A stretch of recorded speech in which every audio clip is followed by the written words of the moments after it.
There are cities in the world that feel almost unreal. Places so beautiful, so unique that experiencing them while you're young changes you forever. Today, I will take you on a journey across the world, from the heart of Europe, through ancient land shaped by fire, all the way to the timeless spirit of Japan.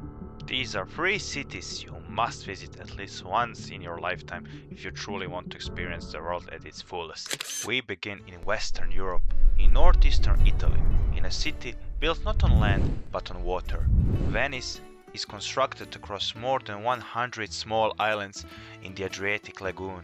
There are no roads, no cars, only canals. The city was founded in the 5th century when people fleeing invasions sought refuge in the marshlands. They drove wooden piles deep into the muddy ground, creating foundations strong enough to hold entire palaces.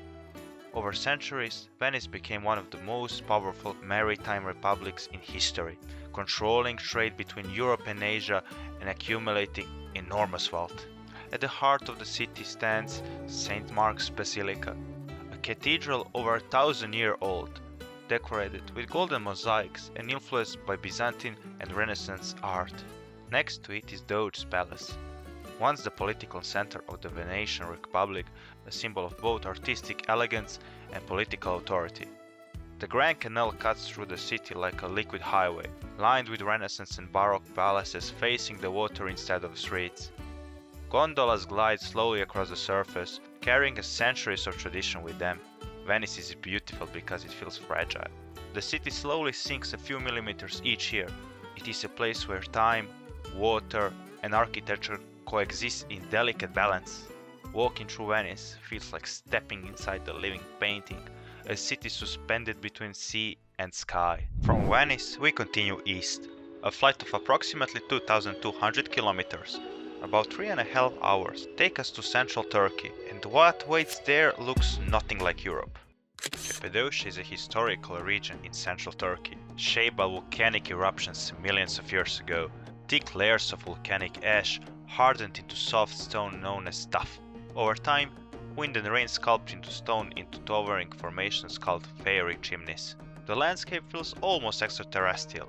Valleys carved into waves of rock, cone-shaped pillars rising from the ground. In Gorim National Park, now protected as UNESCO World Heritage Site, entire churches and homes were carved directly into the rock between the 4th and 13th centuries.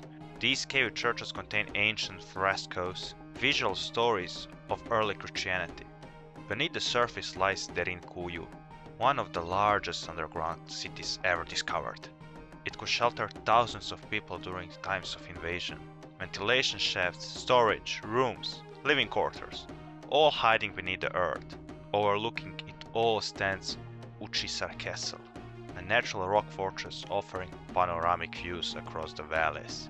And at sunrise, hundreds of hot air balloons rise into the sky, turning the horizon into a movie canvas of color. Cappadocia is beautiful because it is raw. Nature shaped it, humans adapted to it. It feels ancient, quiet, and endlessly vast. Our journey continues further east, from Cappadocia to Kyoto. The distance is roughly 8,000 kilometers. With one connection, the flight takes around 11 to 13 hours. It may sound long, but some destinations deserve the distance. On Japan's main island of Honshu lies Kyoto, a city that served as Japan's imperial capital for more than 1,000 years. While much of the modern world evolved rapidly, Kyoto preserved its traditions. Today, it is home to more than 1,600 Buddhist temples and over 400 Shinto shrines. One of its most iconic landmarks is Kinkaku-ji, the Golden Pavilion. Originally built in the 14th century as a retirement villa for a shogun, it later became a Zen temple. Its upper floors are covered in gold leaf, reflecting beautiful over a still pond, symbolizing harmony between architecture and nature. Fushimi Inari Shrine is known for its thousands of bright red torii gates forming tunnels along the mountainside.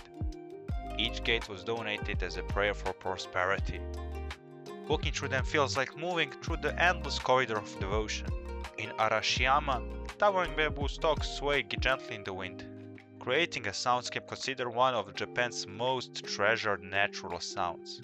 And in the historic district of Gion, geisha, traditional female performers trained in the music and dance, continue to preserve centuries-old costumes. Kyoto is beautiful because it feels timeless. Cherry blossoms color the city in soft pink each spring. Autumn sets temples ablaze in red and gold. It is a place where history breathes quietly and where modern life slows down. From the floating canals of Venice to the volcanic valleys of Cappadocia to the sacred temples of Kyoto, this journey from west to east reveals how different yet how connected our world truly is. These are not just cities, they are experiences. They are stories written in stone, water, and light. If you ever have the chance to explore them, take it. Because some places don't just show you the world, they change the way you see it.